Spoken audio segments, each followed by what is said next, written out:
Have an old scratched up side table that needs a new look? Watch this! Start by adding painter's tape and a white base coat to prime the surface.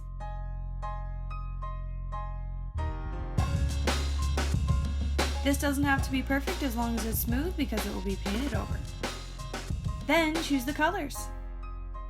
For gray and white granite, use white, dark gray, and a few other shades of gray. This can be a variety of colors depending on your desired color scheme. You will also need a separate sponge for each color.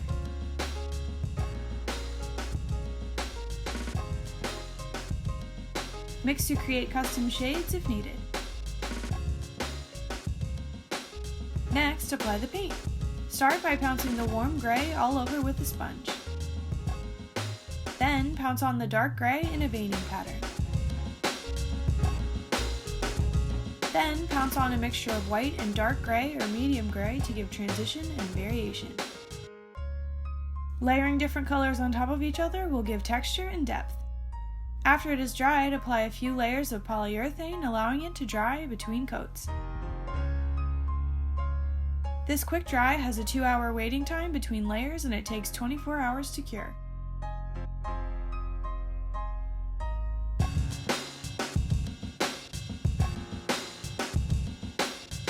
Finally, remove the painter's tape.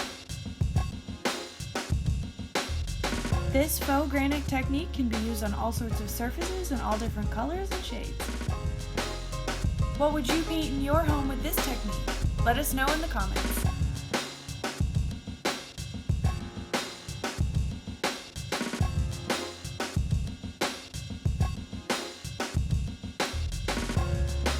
You can also customize the look by painting the legs a different color to fit your space as well.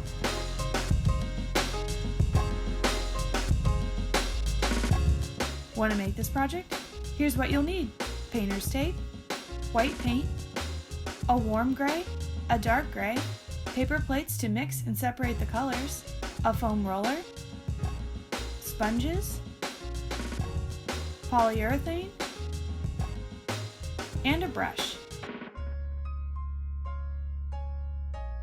I hope this inspires you to try out this faux granite painting technique on an old piece of furniture in your home.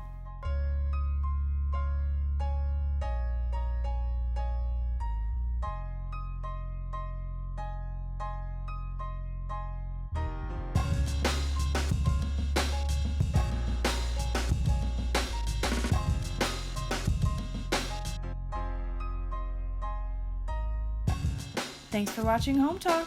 See you in our next video.